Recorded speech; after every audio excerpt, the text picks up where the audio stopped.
Hello दोस्तों, आप सभी को डिजिटल साइंस हब में स्वागत है। जैसा कि हम लोग पिछले वीडियो लेक्चर में पढ़े थे कूलम के नियम, कूलम्स लॉ, ठीक है, जिसके अंतर्गत हम लोग ये जाने थे कि जो दो बिंदु आवेशों के बीच जो बल लगता है वो होता है K Q1 Q2 बटे में R स्क्वायर, ठीक है। जहाँ पर आप लोग K का वैल्यू जाने थे 9 मल्टीप्लाई 10⁹ कूलम स्क्वायर पर न्यूटन मीटर स्क्वायर होता है। तो इसके यहाँ पर ये भी देखे थे कि 1/4 पाई एब्सोल्यूट नॉट, ठीक है ना, Q1 Q2 बटे में क्या होता है R स्क्वायर होता है। तो यहाँ से आप लोग पिछले क्लास में यहाँ पर लोग पढ़ चुके थे। इस क्लास में लोग पढ़ेंगे कूलम के नियम का सदिश निरूपण, ठीक है ना। कूलम के इसी नियम को क्या किया जाता है, सदिशों में कैसे निरूपित किया जाता है।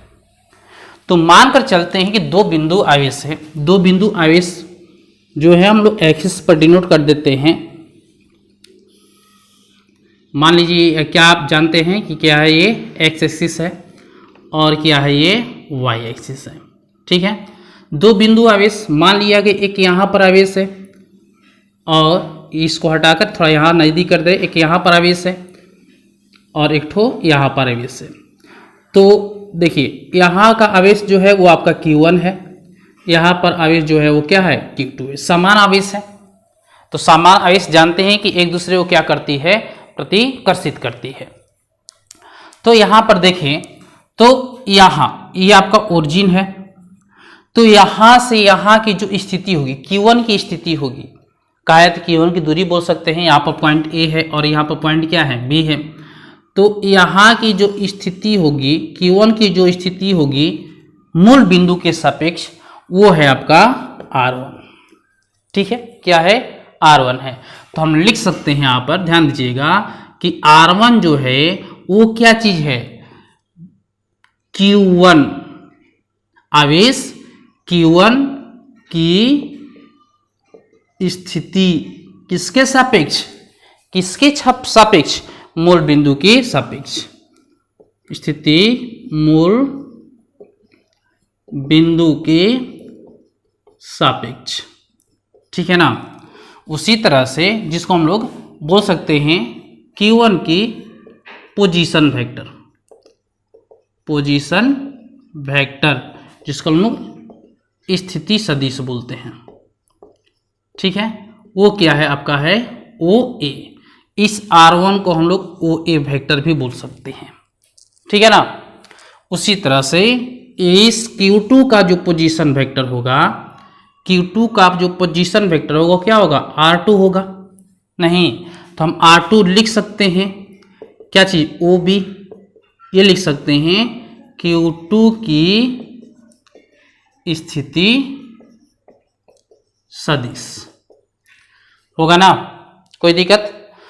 और मान के चलते हैं कि इन दोनों के जो बीच की दूरी है वो क्या है, R है, R है। तो अब ध्यान दीजिएगा कि ये दोनों जो है सेम आवेश के मानी कि समान है, समान नेचर का है, एक ही प्रकृति का है।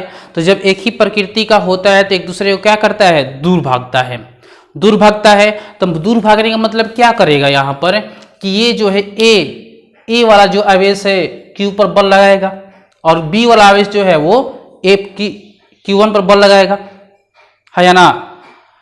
ये जो पॉइंट A है इसका जो आवेश है इस पॉइंट के आवेश पर बल लगाएगा जो इधर जाएगा, और ये वाला जो पॉइंट का आवेश है इस पॉइंट के आवेश पर बल लगाएगा जो कहाँ जाएगा, इस साइड में जाएगा। नहीं तो इधर जो जाएगा तो इसको हम लिख सकते हैं, क्या लिखेंगे सोचिएगा। तो F2 पर बल लगा, कौन लगाया, 1 लगाया, तो इसको हम लिखते हैं F21, ठीक। सिमिलरली इधर हम लिखते हैं ये बल लगाएगा, किस पर बल लगेगा भाई, 1 पर लगेगा, किसके कारण लगेगा, 2 के कारण लगेगा, तो F12 होता है, ठीक है। अगर ये बल लगाया इस साइड डायरेक्शन में, अगर आपको ये बल लगाया इस डायरेक्शन में, तो इस डायरेक्शन में जो होगी इसकी जो दूरी होगी वो यहाँ से लेकर यहाँ तक होगी। नहीं तो इस जब यहां से इस डायरेक्शन में जाएगा तो इस डायरेक्शन का क्या होगा, दूरी क्या होगा, इस डायरेक्शन का दूरी क्या होगा, तो इस डायरेक्शन का जो दूरी होगा वो क्या होगा, r12, ठीक है ना, क्या होगा, r12 होगा, ठीक है ना। मतलब कि यहां से यहां तक दूरी गई है, इस डायरेक्शन में गई है, तो 1 से लेकर 2, 1 में गई है किसके सापेक्ष, 2 के सापेक्ष, ठीक है। तो हम इसको लिख सकते हैं कि r12 जो है वो क्या है, दूरी है, किसकी दूरी है भाई, तो दूरी है किसकी, Q2, 1 2 की बात चल रही है, तो Q1 की स्थिति है किसके सापेक्ष, तो Q2 के सापेक्ष, Q2 के सापेक्ष है, ठीक है ना। उसी तरह से R21 को लिख सकते हैं कि Q2 की स्थिति है किसके सापेक्ष, Q1 के सापेक्ष। कोई दिक्कत, ये किसके सापेक्ष है, Q1 के सापेक्ष है। अब बचे यहां पर बल, तो जो बल है F12, तो F12 बताया गया है, F12 इस पर बल लग रहा है, Q1 पर बल लगा रहा है किसके कारण, Q2 के कारण। तो आवेश लिख सकते हैं, आवेश Q1, आवेश क्या चीज, Q1 पर Q2 के कारण बल होगा, नहीं। उसी तरह से F21 जो होगा वो आवेश Q2 पर Q1 के कारण बल होगा, ठीक है ना। कोई दिक्कत नहीं है। अब देखिए, अब यहां से यहां, तो इस जब यहां से ऐसे जाएगा तो इसका तो हो गया R21, और यहां से इस डायरेक्शन में गया तो इसका हो गया R12। तो अब इसका ये जो है वो क्या है, वेक्टर है, इसका यूनिट वेक्टर क्या होगा, तो यूनिट वेक्टर जो होगा R12 हो जाएगा ये चीज, और इसका जो होगा R21, ये आपका यूनिट वेक्टर हो गया, ठीक है ना, एकांक सदिश हो गया। ये आप लिख सकते हैं कि R12 एकांक सदिश है, एकांक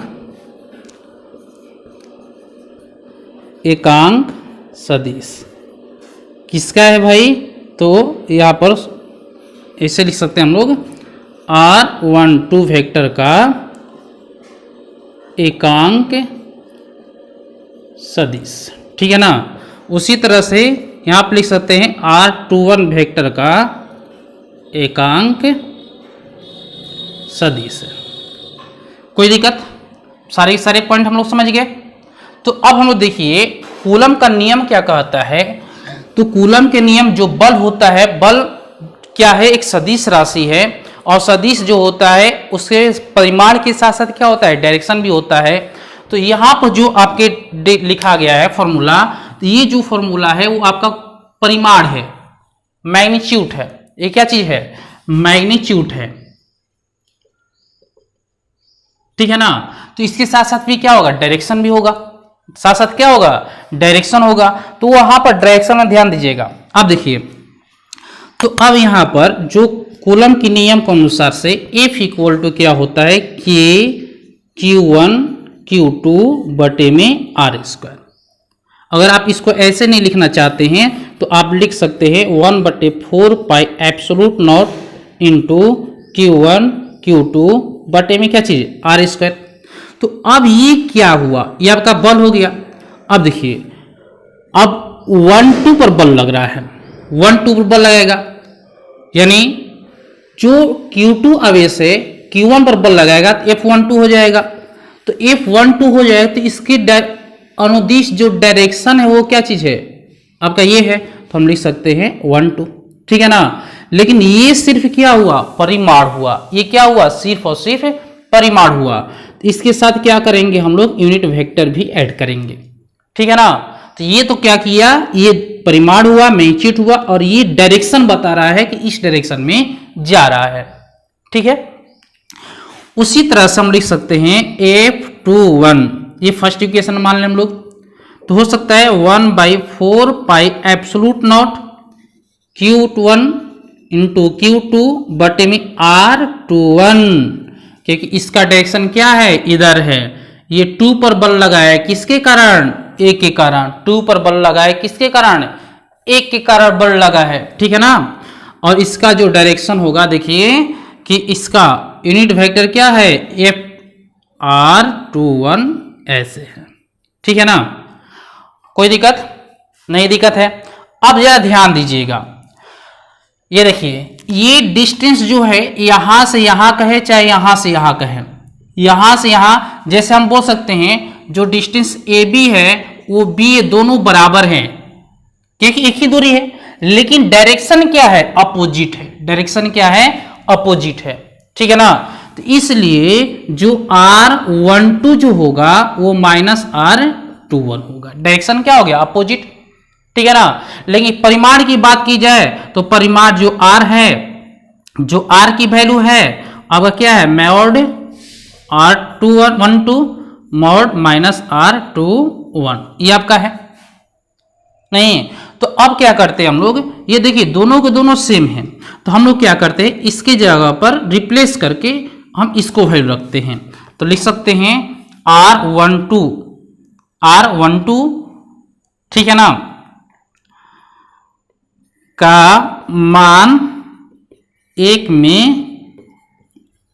रखने पर तो मिलता है क्या चीज, R12 हो जाएगा 1/4 पाई एब्सोलूट नॉट, ठीक है, इनटू आपका हो जाएगा Q1 Q2 बटे में R12, ठीक है ना, का होल स्क्वायर।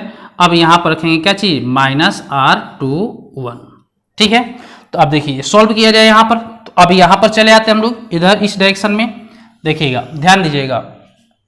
तो ये आपका F12 हो गया, ठीक है, ये आपका 1/4 पाई एब्सोलूट नॉट हो गया।